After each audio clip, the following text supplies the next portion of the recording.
తెలంగాణకి కల్పతరువు లాంటి తెలంగాణను సస్యశ్యామలం చేసిన తెలంగాణ బీళ్లకు గోదావరి నీళ్లను మళ్ళించిన ఒక బృహత్తరమైన ప్రాజెక్టు కాళేశ్వరం ప్రాజెక్టు.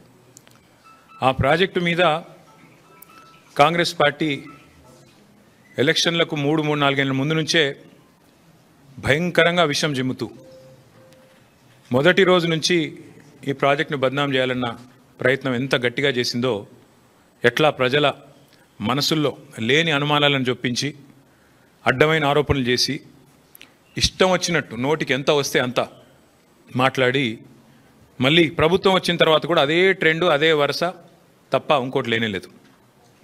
తెలంగాణకు వరప్రధాని లాంటి కాళేశ్వరం ప్రాజెక్టు మీద చివరికి కక్షగట్టి తెల్లారు లేస్తే రాహుల్ గాంధీ గారు దుమ్మెత్తిపోస్తూ ఉంటారు.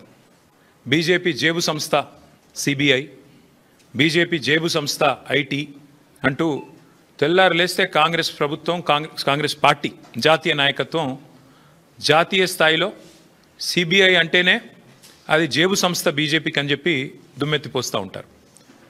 కాళేశ్వరం ప్రాజెక్టు మీద ఈ ముఖ్యమంత్రి గారికి ఎంత కక్ష అంటే, చివరికి ఏ సిబిఐనైతే రాహుల్ గాంధీ గారు అనునిత్యం తప్పుపడుతూ ద్వేషిస్తూ ఇది బీజేపీ జేబు సంస్థ అని మాట్లాడతారో, చివరికి ఆ కాళేశ్వరం ప్రాజెక్టు మీద ఇక్కడ ఏమీ లేదు, కొండను దవి ఎలక కూడా పట్టలేదు కాబట్టి 22 నెలలు మరి టైంపాస్ చేసి కోట్ల రూపాయలు తగలబెట్టి కాళేశ్వరం కమిషన్ అని పెట్టి పీసీ ఘోష్ గారి కమిషన్ వేసి కొండను దవ్వి ఎలుకను కూడా పట్టలేని పరిస్థితుల్లో మళ్ళీ కొత్తగా సిబిఐ కప్పచెప్తున్నా అని ఒక కొత్తగా నాటకానికి తెరదీసినారు.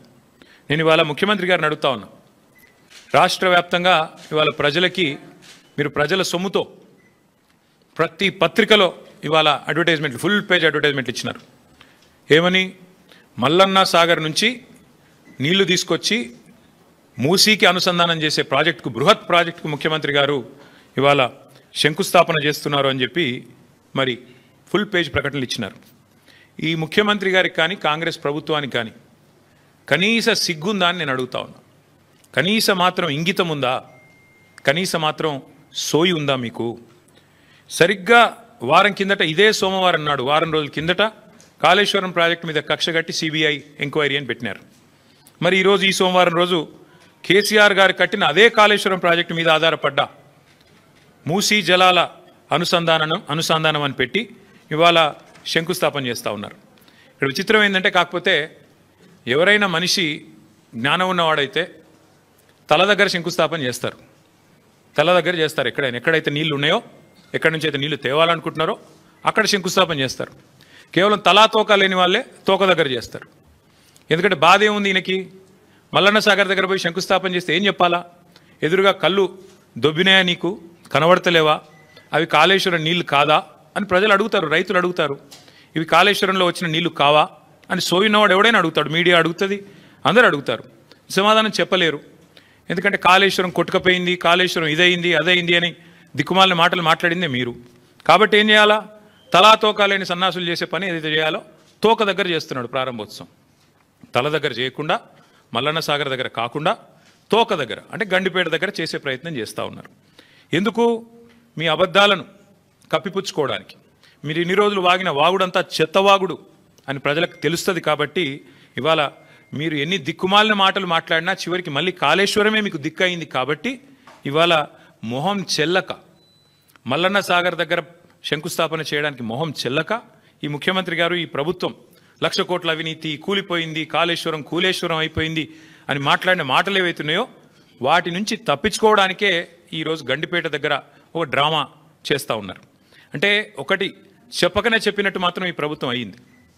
ఎన్ని రోజులు కాళేశ్వరం కూలేశ్వరం అయిపోయిందని వాగిన నోళ్లే ఇవాళ అదే కాళేశ్వరం నీళ్లు తీసుకొచ్చి హైదరాబాద్ ప్రజలకు మేము గోదావరి నీళ్ళు అందిస్తామని చెప్తున్నారు. అంటే ముఖ్యమంత్రి కానీ ఈ ప్రభుత్వం కానీ చెప్పకనే చెప్పినట్టు అయ్యింది.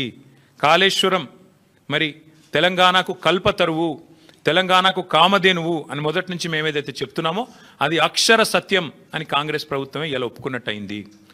అట్లాగే ఒక నెల రోజుల కింద అనుకుంటా మా భువనగిరి యాదాద్రి జిల్లా గంధమల్ల రిజర్వాయర్కి కూడా ముఖ్యమంత్రి గారు శంకుస్థాపన చేసి భారీ సినిమా డైలాగులు కొట్టినారు. అక్కడ కూడా నేను పూర్తి చేస్తాను అని.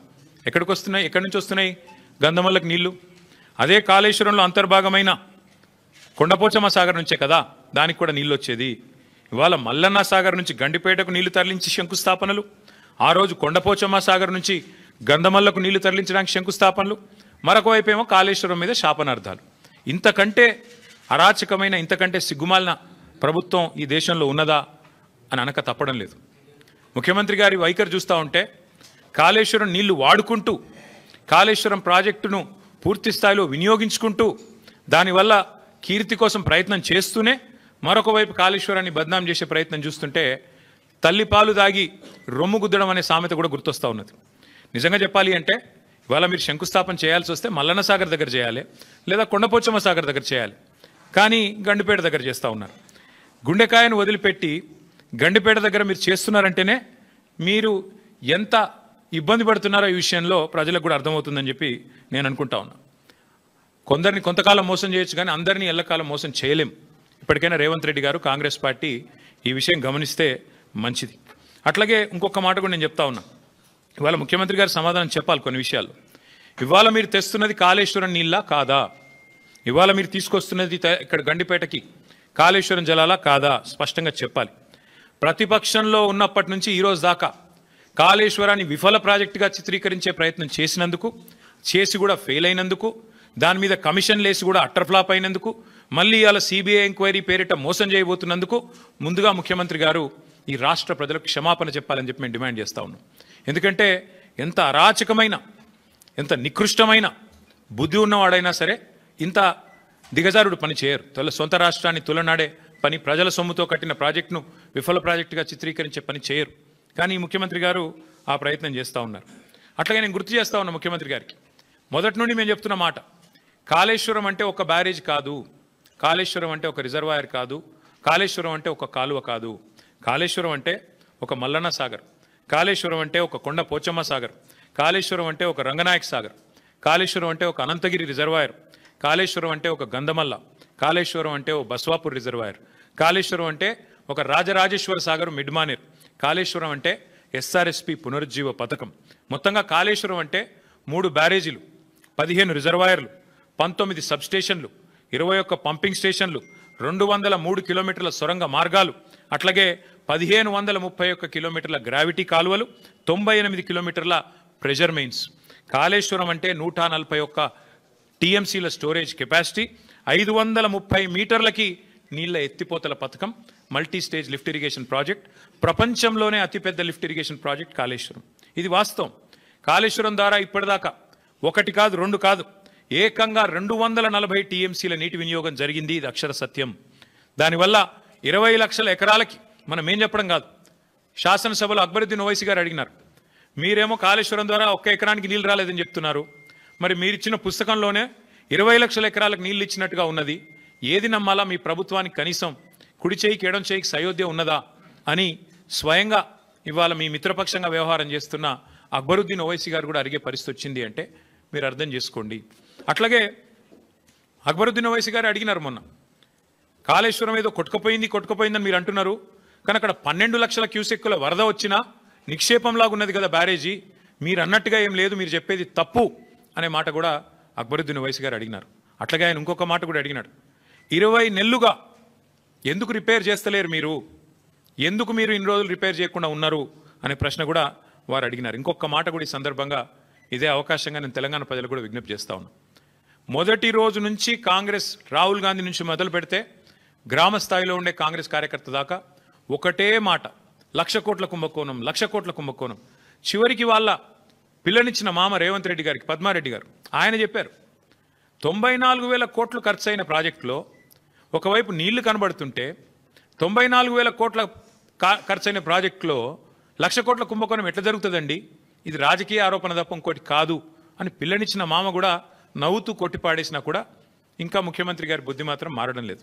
వాస్తవం ఏంది, 94,000 కోట్లు ఖర్చు అయినాయని మీ ప్రభుత్వం కూడా చెప్తా ఉంది. బీఆర్ఎస్ ప్రభుత్వం ఉన్నప్పుడు కాళేశ్వరం ప్రాజెక్టు కోసం 93,769 కోట్లు, దాదాపుగా రౌండ్ ఆఫ్ చేస్తే 94,000 కోట్లు ఖర్చు అయినాయని మీ ప్రభుత్వం చెప్పింది. అందులో మేడిగడ్డ బ్యారేజ్ ఖర్చు ఎంత, 4,000 కోట్లు. 4,000 కోట్లలో మన హరీష్ రావు గారు వివరంగా చెప్పినారు, ఏది శాసనసభలో 4,000 కోట్లలో భూసేకరణకు ఎంత అయింది, రిటైనింగ్ వాల్స్ కన్స్ట్రక్షన్కి ఎంత అయింది, ఓన్లీ ఆ బ్యారేజ్ ఏదైతే సిమెంట్ స్ట్రక్చర్ ఉందో దానికి ఎంత అయింది లెక్క తీస్తే మరి 85 పిల్లర్లు ఉండే ఆ బ్యారేజ్ ఖర్చు అయింది 1500-2000 కోట్లు. అందులో ఎన్డీఎస్ఏ రిపోర్ట్లు కూడా ఏం చెప్పినారు, కేవలం 7th బ్లాక్ ఒక్కటి పునర్నిర్మాణం చేస్తే చాలు అని చెప్పారు. మరి 7 బ్లాకుల్లో ఒక్క బ్లాక్ దెబ్బతింటే ఆ మొత్తం 7 బ్లాక్లకు 1500-2000 కోట్లు ఖర్చు అయింది అనుకుంటే ఒక బ్లాక్ కోసం ఎంత అవుతుంది, 250-300 కోట్లు ఖర్చు అవుతుంది. ఆ 250-300 కోట్లు కూడా ₹1 కూడా ప్రభుత్వం పెట్టే అవసరం లేదు, ₹1 కూడా ప్రజల సొమ్ము వృధా చేసే అవసరం లేదు. ఆ ఏజెన్సీయే నేను కడతానంటూ ముందుకు వచ్చింది. మరి ఇవాళ నేను ముఖ్యమంత్రిని రాష్ట్ర ప్రభుత్వాన్ని అడుగుతున్నా, ఎక్కడైంది వృధా ప్రజల సొమ్ము? ఆ ఏజెన్సీ మళ్ళీ తిరిగి పునర్నిర్మాణం చేస్తానంటుంటే 2 ఏళ్లుగా దాన్ని పండబెట్టింది మీరు, పడావ పెట్టింది మీరు, కిందికి నీళ్ళని తీసుకుపోయి బనకచర్ల కట్టుకోవడానికి ఫెసిలిటేట్ చేస్తున్నది మీరు. ₹1 ప్రజా సొమ్ము కూడా దుర్వినియోగం కాలేదు అని మొదటి నుంచి మేము చెప్తున్న మాట ఇవాళ మళ్ళొక్కసారి రుజువు అవుతా ఉంది. 94,000 కోట్లలో మిగతా అంతా బాగానే ఉంది. అన్ని రిజర్వాయర్లు బాగున్నాయి, పంప్ హౌజులు బాగున్నాయి, సబ్ స్టేషన్లు బాగున్నాయి, కాలువలు బాగున్నాయి, సొరంగాలు బాగున్నాయి, అన్నీ బాగానే ఉన్నాయి, అన్నీ నడుస్తున్నాయి. వాళ్ళ నీళ్లు పరవలు దుంకుతున్నాయి. మా వాళ్ళు నిన్నగాక మొన్న అక్కడ పోయి జలాభిషేకాలు కూడా చేసినారు. ఇవన్నీ ఇట్లా ఉంటే 94,000 కోట్లలో 250 కోట్లు మళ్ళీ నష్టం జరిగితే దాన్ని ఆ ఏజెన్సీయే పెట్టుకుంటానని ముందుకొస్తే ఇవాళ 1,00,000 కోట్ల కుంభకోణం అని అబద్ధాలు ప్రచారం చేసినందుకు ముఖ్యమంత్రి రేవంత్ రెడ్డి గారు, కాంగ్రెస్ పార్టీ ముక్కు నేలకు రాసి ఈ రాష్ట్ర ప్రజలకు క్షమాపణ చెప్పాలి. ఒకవైపు గోదావరి నీళ్లను వాడుకుంటూ, ఒకవైపు గోదావరి నీళ్లను కాళేశ్వరం ద్వారా వచ్చిన నీళ్లను ఇవాళ హైదరాబాద్లో మూసీకి అనుసంధానం చేస్తున్నామని చెబుతూ మరొక వైపు ఈ రకంగా చిల్లర ప్రచారం చేస్తున్నందుకు, ఆ కాళేశ్వరాన్ని కేసీఆర్ గారిని బదనాం చేస్తున్నందుకు ముక్కు నేలకు రాసి క్షమాపణ చెప్పాలి అని మేము డిమాండ్ చేస్తూ ఉన్నాం. దీని వెనకాల ఇంకొక ముఖ్యమైన కుంభకోణం కూడా ఉంది. ఇదేదో కొత్త ప్రాజెక్ట్ కాదు. This paper is from 18th May 2023, 18 మే 2023. ఇందులో ఏం రాసిందండి, భాగ్యనగరంలో గలగల గోదావరి. ఇది దేని మీద బేస్ చేసుకొని రాసినారు? 17 మే 2023 నాడు కేబినెట్ సమావేశం జరిగింది పెద్దలు కేసీఆర్ గారి నాయకత్వంలో, ఆయన ముఖ్యమంత్రిగా. 17 మే 2023 అందులో ఏ నిర్ణయం తీసుకున్నారు? భాగ్యనగరానికి ఆ రోజు మూసీ ప్రాజెక్టు చైర్మన్గా పెద్దలు సుధీర్ రెడ్డి గారు, ఎల్బీ నగర్ ఎమ్మెల్యే గారు ఉన్నారు. ఆ రోజు ఏ నిర్ణయం తీసుకున్నామంటే కేవలం 1100 కోట్ల ఖర్చుతో, కేవలం 1100 కోట్ల ఖర్చుతో కాళేశ్వరం ప్రాజెక్టులో ఉన్న కొండపోచమ్మ సాగర్. ఇక్కడ ఒక విషయం మిత్రులందరికీ మీకు అర్థం కావాలి. కేసీఆర్ గారు కాళేశ్వరాన్ని ఎట్లా డిజైన్ చేశారంటే హైదరాబాద్ నెత్తిన, ఎందుకంటే హైదరాబాద్ మహానగరం భారతదేశంలో అల్టిమేట్గా 2వ అతిపెద్ద నగరంగా మారబోతుంది, తప్పకుండా మారుతుంది. ఈరోజు జనాభా 1,20 లక్షలు కావచ్చు, భవిష్యత్తులో 3 కోట్లకు పెరుగుతుంది. అందుకే కేసీఆర్ గారు కాళేశ్వరం డిజైన్ చేసినప్పుడే రోజుకు 3 టీఎంసీల నీళ్ళు ఎత్తిపోస్తే భవిష్యత్తులో మనకు 1 టీఎంసీ నీళ్లు హైదరాబాద్కే అవసరం పడుతుంది. 3 కోట్ల జనాభా పెరిగిన తర్వాత మళ్ళీ కొత్తగా నీళ్ల కోసం ఇవాళ చెన్నైలోనో లాటూరులోనో ఎట్లయితే రైళ్లలో ట్యాంకర్లు పెట్టి తెచ్చుకుంటున్నారో ఆ అవస్థ మన భవిష్యత్ తరాలకు ఉండొద్దన్న ఉద్దేశంతో చాలా ముందు చూపుతో 3 టీఎంసీల నీళ్లను మేడిగడ్డ నుంచి ఎత్తిపోసి ఇక్కడికి తీసుకొచ్చి మెడ్మానేర్ నుంచి ఆడికెళ్ళి పైకి తీసుకురావాలని ఒక ఆలోచన చేసినారు. అందులో భాగంగానే ఆనాటి మా ప్రభుత్వం తీసుకున్న నిర్ణయం ఏంటి అంటే కొండపోచమ్మ సాగర్ 618 మీటర్ల పైన ఉంటుంది సముద్ర మట్టానికి, మల్లన్న సాగర్ 560 మీటర్లు, 557 మీటర్ల మీద ఉంటుంది, మన గండిపేట 540 మీటర్ల మీద ఉంటుంది. అంటే కొండపోచమ్మ నుంచి నీళ్ళు తీసుకుంటే 618 మీటర్లకు వెళ్ళి 540 మీటర్లకు తీసుకుంటే గ్రావిటీ ద్వారానే నీళ్ళు తెచ్చుకోవచ్చు పూర్తి స్థాయిలో. అంటే 618 మీటర్లకి నీళ్లు వస్తే కిందికి పోతాయి కదా, పడవ దిక్కు నీళ్ళు పల్లం దిక్కు పోతాయి కదా, అట్లా మనం తెచ్చుకోవచ్చు అనేది ఆ రోజు మా ప్రణాళిక. దానిలో భాగంగా ఏం చేసినాము, అదే సమావేశంలో 111 జీవో ఎత్తివేస్తూ ఆ రోజు తీసుకున్న నిర్ణయం ఏంటి అంటే నేను చదివి వినిపిస్తాను మీకు. కాళేశ్వరం ప్రాజెక్టులో భాగంగా 15 టీఎంసీల సామర్థ్యంతో నిర్మించిన కొండపోచమ్మ సాగర్ నుంచి సాగునీటి కోసం సంగారెడ్డి కాలువ నిర్మిస్తున్నారు. ఈ గ్రావిటీ కాలువ 27వ కిలోమీటర్ దగ్గర హిమాయత్ సాగర్, ఉస్మాన్ సాగర్కు కాళేశ్వర జలాల్ని మళ్లించి ఏర్పాటు చేశారు. సంగారెడ్డి కాల్వ గరిష్ట వరద ప్రవాహ సామర్థ్యం 5,054 క్యూసెక్కులు కాగా ఇందులో సాగునీటికి 4,354 క్యూసెక్కులు కేటాయించారు. మిగతా 700 క్యూసెక్కులను జంట జలాశయాలకు తరలించి మూసీ ప్రక్షాళనకు కేటాయించారు. సంగారెడ్డి కాల్వ 27వ కిలోమీటర్ నుంచి మళ్లించే కాళేశ్వర జలాలని సమీపంలో ఉన్న రావల్కోల్ చెరువుకు తరలిస్తారు. అక్కడి నుంచి కాల్వ ద్వారా లేదా పైప్ లైన్ ద్వారా ముత్తంగి ప్రాంతం మీదుగా గండిపేట జలాశయానికి తరలిస్తారు. గండిపేట నుంచి జలాలు హిమాయత్ సాగర్కు వస్తాయి. అక్కడి నుంచి ఏడాది పొడవునా జంట జలాశయాలు కాళేశ్వరం జలాలతో నిండుగా ప్రవహించనున్నాయి. దీంతో పాటు ఇంకొక ముఖ్యమైన మాట, హుస్సేన్ సాగరు హైదరాబాద్ నడిబొడ్డున ఉంటుంది. హుస్సేన్ సాగర్ని కూడా ఎప్పటి నుంచో నడుస్తున్నాయి ప్రణాళికలు క్లీన్ చేయాలని. మేము ఆ రోజు ప్లాన్ చేసింది ఏంటంటే జంట జలాశయాల నుంచి అంటే గండిపేట నుంచి బుల్కాపూర్ నాలా ద్వారా మనం హుస్సేన్ సాగర్ కూడా ఆ రోజే ప్లాన్ చేసినాం. హుస్సేన్ సాగర్ కూడా గోదావరి జిల్లా తీసుకొచ్చి బుల్కాపూర్ నాలా ద్వారా అంటే గండిపేట నుంచి బుల్కాపూర్ నాలాలో ఒక పాయ వదిలిపెడితే గోదావరి నీళ్లు దాని నుంచి స్ట్రైట్గా హుస్సేన్ సాగర్ కూడా వస్తాయి. తద్వారా మొత్తం ఇటు హుస్సేన్ సాగర్ అటు 2 జంట జలాశయాలు కూడా పూర్తిగా సమృద్ధిగా ఉంటాయనేది మన agenda. This is from 17th May 2023 cabinet in KCR government. కేవలం 1100 కోట్ల రూపాయలతోనే ఈ పని చేయవచ్చు. ఇవాళ ముఖ్యమంత్రి ఏం చేస్తున్నారు, ఈ ప్రభుత్వం ఏం చేస్తున్నది? ఇవాళ మీరు పేపర్ యాడ్ చూడండి. కొండపోచమ్మ దగ్గర మేం సోర్స్ పెడితే దాన్ని కట్ చేసినారు, తీసేసినారు. కారణం లోగుట్టు పెరుమాళ్ళ కెరక అని వారికే తెలియాలి, మాకు తెలియదు. 1100 కోట్లతోనైపోయే ప్రాజెక్టును ఇవాళ 7380 కోట్లు 90 కోట్లు అంటే దాదాపు 7 రెట్లు పెంచేసినారు. ఎవరి కోసం, ఎందుకోసం చెప్పరు, సమాధానం రాదు.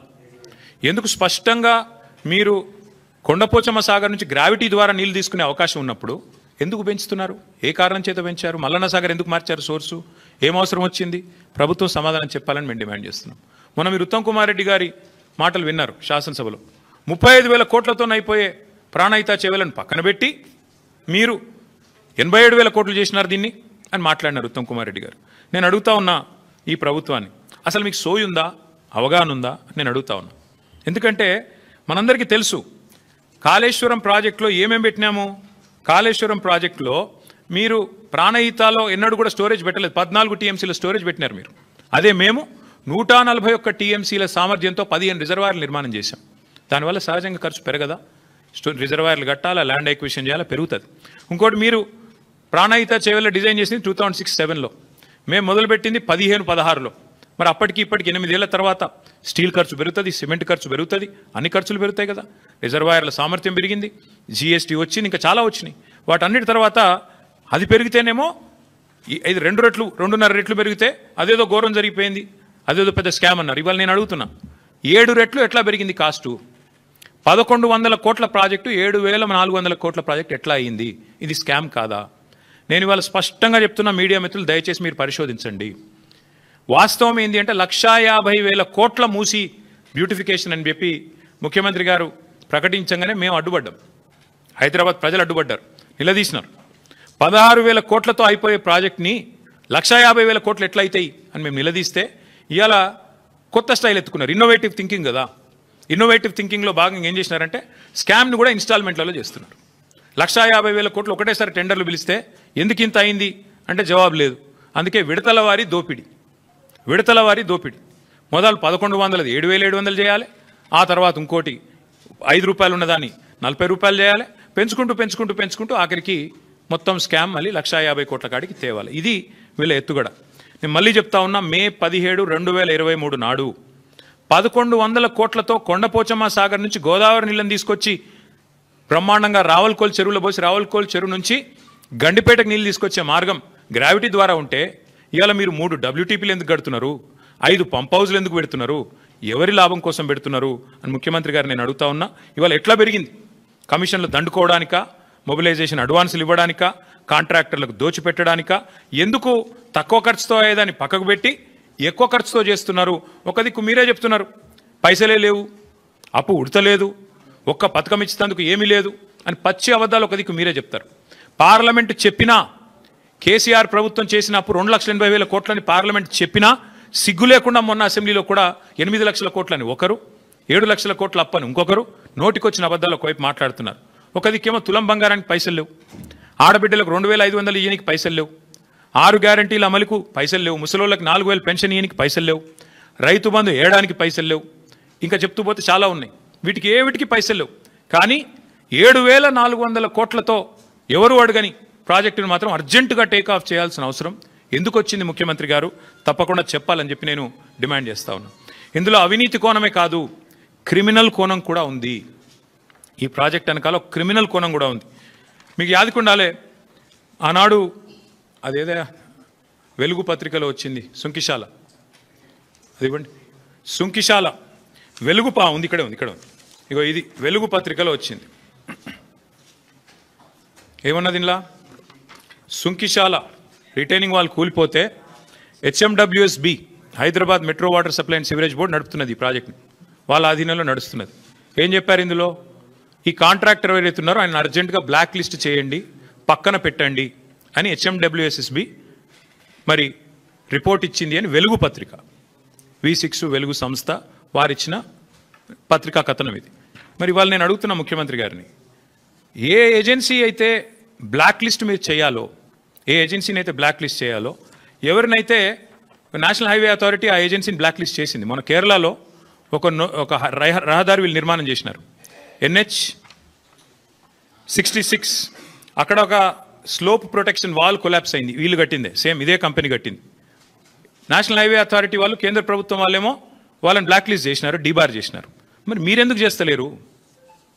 మీ డిపార్ట్మెంట్లో ఏ డిపార్ట్మెంట్లోనైతే సుంకిశాలు ఉంటుందో దాని రిటైనింగ్ వాల్ కొలాప్స్ అయితే మళ్ళీ వాళ్ళకే 7,400 కోట్ల వర్క్ ఇచ్చినావంటే ఏమర్థం చేసుకోవాలి? నేను రాష్ట్ర ప్రజలు ఏమర్థం చేసుకోవాలి? ఎందుకు ఇంత అవాజ్యమైన ప్రేమ వారి మీద మీకు? ఇదే సంస్థను కదా మీరు ఈస్ట్ ఇండియా కంపెనీ అని హుంకరించింది, గర్జించింది మీరే కదా. ఈస్ట్ ఇండియా కంపెనీ ఈరోజు బెస్ట్ ఇండియా కంపెనీ ఎట్లయింది, నీకు బెస్ట్ ఫ్రెండ్ ఎట్లయింది చెప్పాలా రేవంత్ రెడ్డి గారు? నాకు తెలిసి ఇప్పుడు నేను ఈ మాట మాట్లాడినాక కొన్ని టీవీలు లైవ్ కట్ అవుతాయి, కొంతమంది రేపు రాయరు, నాకు తెలుసు, అది పర్వాలేదు. మీకు రాసే ఇది లేక మీకు ఉండకపోవచ్చు, మీకు ఇబ్బందులు ఉండొచ్చు. కానీ నేను స్పష్టంగా చెప్తా ఉన్నా, ఇవాళ సోషల్ మీడియా ఉంది, ప్రజలు చూస్తారు, తెలుసుకుంటారు. మీకుండే ఇబ్బందులు సోషల్ మీడియాలో ఉండవు. ఎందుకంటే ఇవాళ ప్రతి ఒక్కరు మీడియా చాలా పవర్ఫుల్గా మారిపోయింది. కాబట్టి నేను అడుగుతా ఉన్నా, నీ సొంత నియోజకవర్గం కొడంగల్లో లిఫ్ట్ ఇరిగేషన్ ప్రాజెక్టులు అదే బ్లాక్ లిస్ట్ చేయాల్సిన ఏజెన్సీకి ఇస్తావు. 1100ను 7,400 కోట్లు చేసి ఎక్కడ నీ సంస్థనే ఇచ్చింది కదా, నువ్వే కదా మున్సిపల్ మినిస్టరు. మున్సిపల్ మినిస్టర్ కిందే ఉంటుంది కదా HMWSB. మరి అదే Hyderabad metro water supply sewerage బోర్డులో కుప్పకూలిపోతే సుంకిశాల, వాళ్ళ మీద చర్యలు తీసుకోకపోగా, వాళ్ళని పనిష్ చేయకపోగా రివార్డు ఇస్తావా? కొడంగల్ ప్రాజెక్టు వాళ్ళకే ఇస్తావు, వాళ్ళకున్న ఇంకొక ఆయన ఎవరు, ఆ మంత్రి పొంగులేటి శ్రీనివాసరెడ్డి గారికి ఇస్తావు. ఇద్దరు కలిపి 4,000 కోట్ల వరకు కొడంగల్ లిఫ్ట్ ఇరిగేషన్. ఇంకో దిక్కేమో ఇవాళ మళ్ళీ 7,400 కోట్ల వరకు మళ్ళీ అదే సంస్థకి. ఎవరైతే సుంకిశాల కూలిపోవడానికి కారకులో వారికే ఇస్తున్నారు. మరి కేంద్ర ప్రభుత్వానికి లేని మొహమాటం మీకెందుకున్నది? కేంద్ర ప్రభుత్వం బార్ చేసింది వాళ్ళని, NHలో మీరు పాల్గొనవద్దు అని చెప్పి వాళ్ళని బ్లాక్ చేసింది. మీరెందుకు చేస్తలేరు? ఇది క్రిమినల్ కుట్ర కాదా? ఖచ్చితంగా నేను అంటా ఉన్నా, ఇది దోపిడీ తప్ప ఇంకోటి కాదు. కాంట్రాక్టర్లతో కుమ్మక్కై 1,000 కోట్లు కొల్లగొట్టడానికి ఢిల్లీకి ముడుపులు పంపి సీటు కాపాడుకోవడానికి చేస్తున్న ప్రయత్నం తప్ప ఏమీ లేదని చెప్పి మళ్ళొకసారి నేను చెప్తా ఉన్నాను. అట్లాగే ఎప్పుడో 20 ఏళ్ల కింద పేపర్కి పరిమితం అయిపోయిన ప్రాణహిత చేవెళ్లలోనేమో అది దాన్ని మేము రిజర్వాయర్లు యాడ్ చేసి బ్రహ్మాండంగా దానిలో తెలంగాణను రీడిజైన్ చేసి సస్యశ్యామలం చేస్తే అది స్కామ్ అట. మరి ఇక్కడ ఎందుకోసం తక్కువ ఖర్చుతోనే అయిపోయేదాన్ని పెంచితే స్కామ్ ఇట్లా కాదు ముఖ్యమంత్రి గారు చెప్పాలి. 1,100 కోట్లు 7,500 కోట్లు ఎట్లా పెరిగింది చెప్పాలి. ఇంకొక మాట కూడా చెప్పి నేను ముగిస్తాను. ఇవాళ జరుగుతున్నది వాస్తవానికి ఏంటంటే విడతల వారి దోపిడీ అని నేను స్పష్టంగా చెప్తా ఉన్నాను.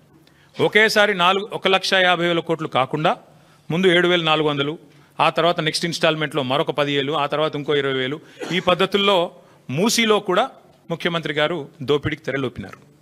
MR అనే సంస్థ హైదరాబాద్లో మీకు తెలుసు, MR ప్రాపర్టీస్ మీద ఇంకా ఎంక్వైరీ ఉంది. వాళ్ళని పిలిచి మాట్లాడుతున్నాడు ముఖ్యమంత్రి గారు, మూసీలోకి వచ్చేయండి మీరు, నేను 300 ఎకరాల ల్యాండ్ ఇస్తాను మీకు, అర్జెంటుగా మీరు వచ్చేయండి, అక్కడ నుంచి సంస్థను డబ్బులు తెండి పెట్టేయండి అని చెప్తున్నాడు. ఇంకోవైపు ఇదే ఏజెన్సీ, ఏ ఏజెన్సీని అయితే బ్లాక్ లిస్ట్ చేయాలి అని HMWS సిఫారసు చేసిందో ఆ సంస్థతో మాట్లాడుతున్నాడు. మీరు రండి, ఇందులో హ్యామ్ మోడల్ చేద్దాం, మీకు ముందే ఇచ్చేస్తా, ల్యాండ్ అంతా 400 ఎకరాలు ఇచ్చేస్తా, కట్టుకోండి మీ ఇష్టం ఉన్నది అని వాళ్ళతో మాట్లాడుతున్నాడు. ఎందుకు ఇంత ఆత్రము? అదే ఆత్రం నీకు తులం బంగారం ఇవ్వడానికి ఎందుకు లేదు? అదే ఆత్రం నీకు నెలకు 2,500 మహిళలకి ఇయనికి ఎందుకు లేదు? అదే ఆత్రం నీకు పిల్లలకి స్కూటీలు ఇవ్వడానికి ఎందుకు లేదు? విద్యా భరోసా కార్డులు ఇవ్వడానికి ఎందుకు లేదు? అదే ఆత్రం ముసలోళ్ళకి 4,000 పెన్షన్ ఇచ్చే విషయంలో ఎందుకు లేదు? ఎందుకు అంటే అక్కడ కమిషన్లు రావు, ఇక్కడైతే కమిషన్లు దండుకోవచ్చు, సీట్లు కాపాడుకోవచ్చు. నేను గుర్తు చేస్తా ఉన్న ముఖ్యమంత్రి గారికి, మేము మీలాగా ఆదరాబాదరాగా చేయలేదు. మేము 16,000 కోట్ల రూపాయలతో ఆనాడు సుధీర్ రెడ్డి గారు మన మూసీ చైర్మన్గా ఉన్నాడు, ఓవరాల్గా 16,000 కోట్లతో కంప్లీట్ DPR తయారు చేసినాం. అందులోనే 3,866 కోట్ల రూపాయలతో 37 STPల నిర్మాణం పూర్తి చేసింది BRS ప్రభుత్వం. 2017లోనే మూసీ రివర్ డెవలప్మెంట్ కార్పొరేషన్ ఏర్పాటు చేసినాం. కాళేశ్వరం జలాలతో ఆనాడే గోదావరి మూసీ నదిల అనుసంధానానికి 17 మే 2023లోనే మేము బ్రహ్మాండంగా పరిపాలన అనుమతులు కూడా ఇచ్చినాం, క్యాబినెట్ అనుమతులు కూడా ఇచ్చినాం. అట్లాగే మూసీ మీద 545 కోట్ల రూపాయలతో 15 బ్రిడ్జిల నిర్మాణానికి మేము ఆల్రెడీ టెండర్లు పిలిచినాం. నేను శంకుస్థాపనలు కూడా చేసినాను. ఇప్పటివరకు ఒక్క బ్రిడ్జ్ కూడా పూర్తి కాలేదు. మీరు రిబ్బన్లు కట్ చేస్తూ తిరగొచ్చు. ఇవాళ మేము కట్టిన ఇంటర్చేంజ్కి రిబ్బన్ కట్ చేయొచ్చు, ఫలక్నుమా ఆరోబి మీరు కట్ చేయొచ్చు. అట్లాగే మేము కట్టిన రిజర్వాయర్లకి ఇవాళ మీరు పోయి డైలాగులు కొట్టొచ్చు. మేము తెచ్చిన పరిశ్రమకు నిన్నగాక మొన్న పాలమూరులో పోయి 4 సినిమా డైలాగులు కొట్టొచ్చు. కానీ వాస్తవాలుగానే ఉంటాయి. మీరు ఒక్క పరిశ్రమ తేలేదు, ఒక్క ప్రాజెక్టు కట్టలేదు, పైపెచ్చు మూసీ పేరిట మళ్ళొక్కసారి లూటీకి తెరదీస్తున్నారు. అందుకే ముఖ్యమంత్రి గారిని నేను అడిగేది చిత్తశుద్ధితో పనిచేయండి. 16,000 కోట్లతో అయిపోయే మొత్తం ప్రాజెక్టుకి ఎందుకు ఈ అడ్డగోలు కార్యక్రమాలు చేస్తున్నారు? ఎందుకు ప్రజల్ని ఇబ్బంది పెట్టే ప్రయత్నం చేస్తున్నారు? ఆ రోజు సుధీర్ రెడ్డి గారు చైర్మన్గా ఉన్నప్పుడు ఎస్టీపీలు 100% పూర్తి చేశాం 3,866 కోట్లతో. అట్లాగే ఉప్పల్ బగాయత్ దగ్గర ఒక 5 కిలోమీటర్లు మోడల్గా అక్కడ ఆల్రెడీ బ్యూటిఫికేషన్ కూడా పూర్తి చేసినాం. అట్లాగే ఒక్క ఇల్లు కూలగొట్టకుండానే అన్ని ఎస్టీపీలు కూడా పూర్తి చేసినాం. మూసీలో మూటల వేట కోసం మేము ప్రయత్నం చేయలేదు. ఇంజనీర్లను పంపించాం బ్రిడ్జ్లు ఎట్లా ఉండాలి అని చెప్పి. ప్యారిస్కి, లండన్కి, గ్రీస్కి పంపించాం. యూరోప్లో మంచి బ్రిడ్జెస్ ఉన్నాయంటే చూడ్డానికి పంపించినాం. చీకటి ఒప్పందాలు కుదుర్చుకోలేదు, చిల్లర పనులు చేయలేదు. ఇప్పుడు మళ్ళీ చెప్తా ఉన్నా, పూర్తి స్థాయిలో చెప్తా ఉన్నా, ఔటర్ రింగ్ రోడ్డు చుట్టూ మళ్ళీ హైదరాబాద్ ప్రజలకు నేను విజ్ఞప్తి చేస్తా ఉన్నా. ఔటర్ రింగ్ రోడ్డు చుట్టూ రింగ్ మెయిన్ మేము ఆల్రెడీ నిర్మాణం ఒక 50 కిలోమీటర్ల దాకా చేసినాం. మిగతాది కూడా పూర్తి చేసేది కేసీఆర్ ప్రభుత్వమే. మళ్ళీ వస్తాం, కేసీఆర్ ప్రభుత్వమే మిగతాది కూడా పూర్తి చేస్తుంది. తద్వారా రింగ్ మెయిన్ పూర్తి చేయడం ద్వారా ఏమవుతుంది? గోదావరి నీళ్ళు కానీ, కృష్ణా నీళ్ళు కానీ భవిష్యత్తులో ఏనాటికి హైదరాబాద్కి ఇంకొక 500 సంవత్సరాలైనా కరువు లేకుండా చేసే బాధ్యత మాది. రోజుకు కాదు నల్లా నీళ్ళు, 24 గంటలు నల్లా నీళ్ళు ఇచ్చే బాధ్యత మాది. 1000% ఇది మా వాగ్దానం. మీకు వచ్చే ఎన్నికల్లో మా వాగ్దానం హైదరాబాద్ ప్రజలకు. ఈ ముఖ్యమంత్రి వల్ల కాదు అది. ఎందుకంటే ఆయన గోల్ అంతా ఎంతసేపు డబ్బులు ఎట్లా సంపాదించాలని. ముఖ్యమంత్రి గారు మొన్న బయటపడింది ఆయన మనసులోని మాట. ఒక టీవీ చర్చలో చెప్తున్నాడు, కేసీఆర్ తప్పుడు నిర్ణయం తీసుకున్నారు. 20,000 లీటర్ల వరకు ఫ్రీ వాటర్ ఏదైతే ఇస్తున్నాం హైదరాబాద్లో అది చాలా తప్పు నిర్ణయం అన్నాడు ముఖ్యమంత్రి గారు. నేను మీకు ఇవాళ చెప్తా ఉన్నా, జిహెచ్ఎంసీ ఎన్నికల తర్వాత కాంగ్రెస్ ప్రభుత్వం ఫ్రీ వాటర్ స్కీమ్ కూడా రద్దు చేస్తుంది, రాసి పెట్టుకోండి. ముఖ్యమంత్రి గారి మనసులో మాట బయటపడ్డది. ఇవాళ మేము సిన్సియర్గా ఏదైతే ప్రయత్నం చేశామో దాన్ని కొనసాగిస్తాం. మీరు ఏదైతే ఇవాళ లూటీకి పాల్పడుతున్నారో దాన్ని కూడా అడ్డుకుంటాం. ఎందుకంటే తప్పకుండా మేము బీజేపీని కూడా అడుగుతున్నాం. మేము అడిగినాము భారతీయ జనతా పార్టీ వాళ్ళని, ఇన్ని స్కాములు జరుగుతుంటే మీరు ఎందుకు మాట్లాడతలేరు అని అడిగినాం. మీరే చెప్తారు ఆర్ఆర్ ట్యాక్స్ అని, మీరే చెప్తారు ఇంట్లో దోపిడీ అందులో దోపిడీ అని, మరి ఎందుకు విచారణకు ఆదేశిస్తలేరని అడిగినాం. ఇక కారణాలు వాళ్ళే చెప్పాలి. ఒకటి మాత్రం పక్కా, ఇదివరకు ఎట్లయితే హైదరాబాద్ దాహార్తి తీర్చినామో మరి గోదావరి నీళ్ళని తీసుకొచ్చి భవిష్యత్తులో కూడా మళ్ళీ హైదరాబాద్కి న్యాయం చేసేది, రింగ్ మెయిన్ ప్రాజెక్టు పూర్తి చేసేది, అల్టిమేట్గా మూసీ ప్రాజెక్టు కూడా పూర్తి చేసేది కేసీఆర్ ప్రభుత్వమే. కానీ ఈరోజు జరుగుతున్న దోపిడీ విషయంలో, ఈరోజు జరుగుతున్న ఈ క్రిమినల్ కుంభకోణం విషయంలో రాష్ట్ర ప్రజలు కూడా ఆలోచించాలి. కాళేశ్వరాన్ని బద్నాం చేయాలి, అంచనాలు పెంచాలి, బ్లాక్ లిస్ట్ చేయాల్సిన ఏజెన్సీకి కాంట్రాక్ట్లు అప్పచెప్పాలి. ఎవరి కోసం ఇదంతా? రాష్ట్ర ప్రజలు కూడా ఆలోచించాలని చెప్పి కోరుతూ, తప్పకుండా అవసరమైతే మా పార్టీ తరఫున న్యాయ పోరాటానికి కూడా వెనుకాడం. ఎందుకంటే మా తెలంగాణ భవన్ ఇదివరకే జనతా గ్యారేజ్గా మారిపోయింది. మూసి మొత్తం బాధితులంతా మా కాడికే వచ్చి మొరబెట్టుకున్నారు. అది ఇప్పటికీ న్యాయ పోరాటం చేస్తూనే ఉన్నాం. భవిష్యత్తులో కూడా ఈ కుంభకోణం మీద కూడా తప్పకుండా మా పార్టీ తరఫున న్యాయ పోరాటం చేస్తామని చెప్పి కూడా మీ అందరికి తెలియజేస్తూ మీ అందరికీ థ్యాంక్ యూ.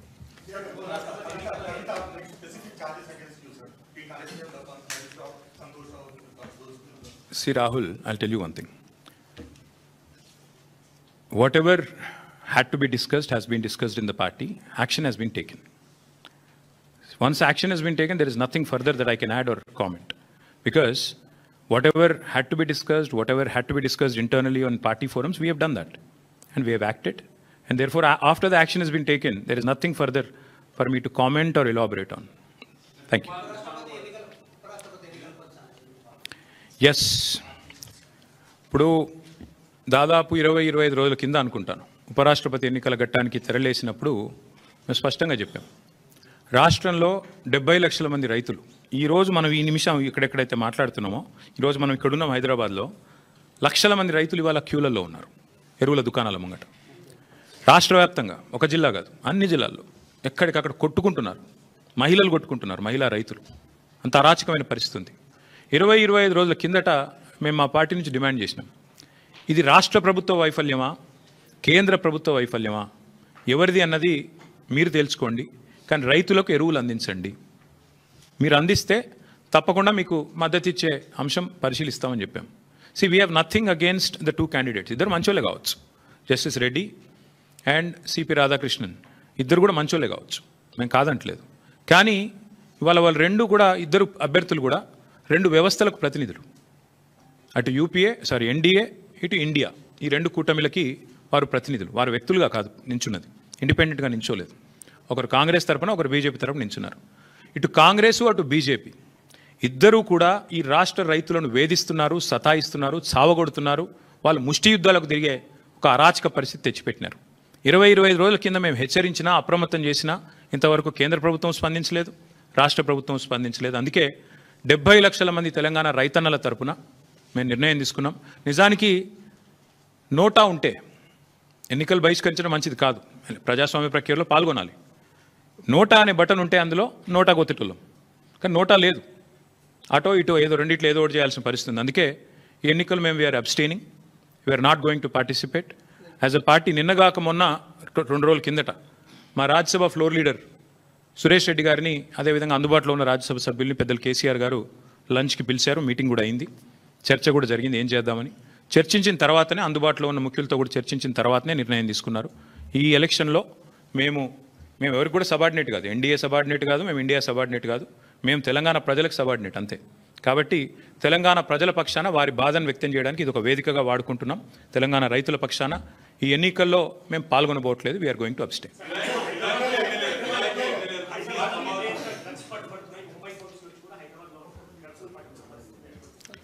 తెల్లారు లేస్తే బిల్డప్లు, ఒకటి ఈగల్ అని, ఇంకోటి హైడ్రా అని, నేను 18 గంటలు పనిచేస్తా అని, నేనే హోంమంత్రిత్వ శాఖ కావాలని నా దగ్గర పెట్టుకున్నా అని. కానీ చేసే పని ఏంది?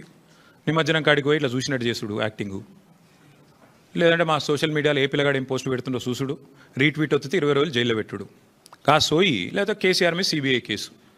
అంటే టీఆర్ఎస్ నాయకత్వం మీద, బీఆర్ఎస్ నాయకత్వం మీద పెట్టిన శ్రద్ధ, దృష్టి. నేను ముఖ్యమంత్రిని అడుగుతున్నా, నీకు అసలు సిగ్గుందా?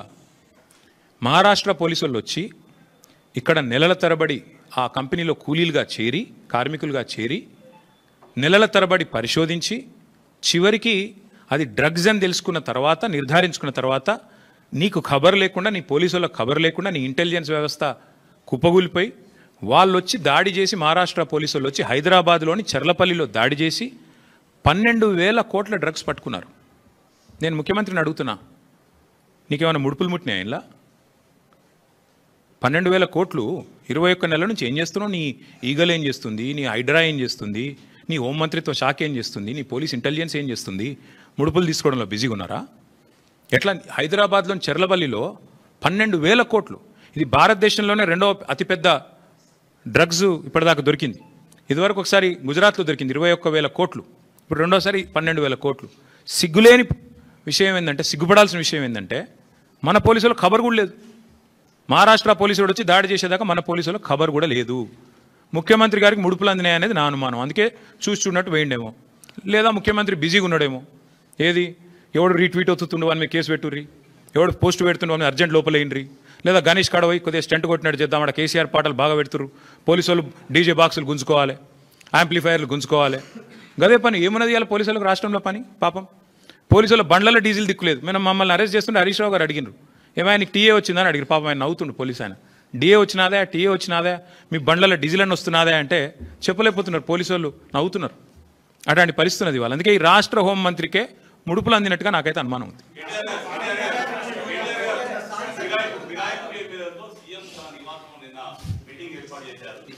మీరు ఎన్ని బాంబులు ఒకేసారి ఆడితే ఎట్లా?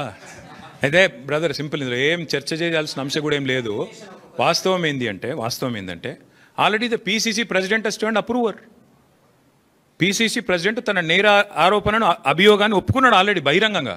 ఓ టీవీ చర్చలో పీసీసీ ప్రెసిడెంట్ గారిని అడిగినారు, ఏమండి ఎమ్మెల్యేలు చేరినారు అంటే, అవును చేరినారు మా కాంగ్రెస్ పార్టీలో అని చెప్పిండు. ఇక నేరాంగీకారం జరిగిన తర్వాత విచారణ ఎందుకు? ఇంకా చేసేదేముంది?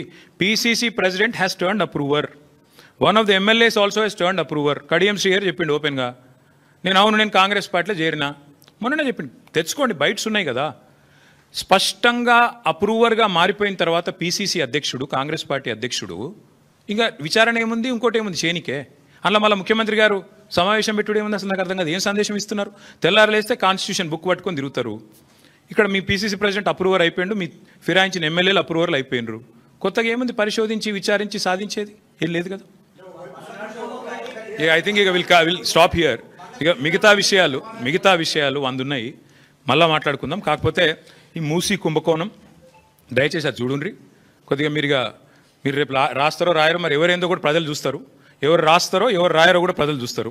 ఎవరికి ఏం ఒత్తిళ్లున్నాయో, ఏ సంస్థలకు అడ్వర్టైజ్మెంట్ల వల్ల మీరు పడుతున్న ఇబ్బందులు ఏంది, ఎవరికి తొత్తులుగా ఉన్నారు, ఇవన్నీ కూడా తెలుస్తాయి ప్రజలకు. రాష్ట్రాల సంగతి, రాయనుల సంగతి కూడా ప్రజలు ఆలోచించాలని నేను కోరుతా ఉన్నాను. ఎందుకంటే ఇంత వివరంగా చెప్పినాక ఇన్వెస్టిగేటివ్ జర్నలిస్టులు, మా సోదరులు రాస్తారా రాయరా, మీ యాజమాన్యాలు ఒప్పుకుంటాయా ఒప్పుకోకపోవా, మీరు రాసిన ఇవన్నీ కూడా ప్రజలు గమనిస్తారు. ఎవరు ఎటువైపు ఉన్నారో కూడా ప్రజలు చూస్తారు. Thank you. మేము బరాబర్ చూస్తాం, ప్రజలు ఇంకా ఎక్కువ చూస్తారు.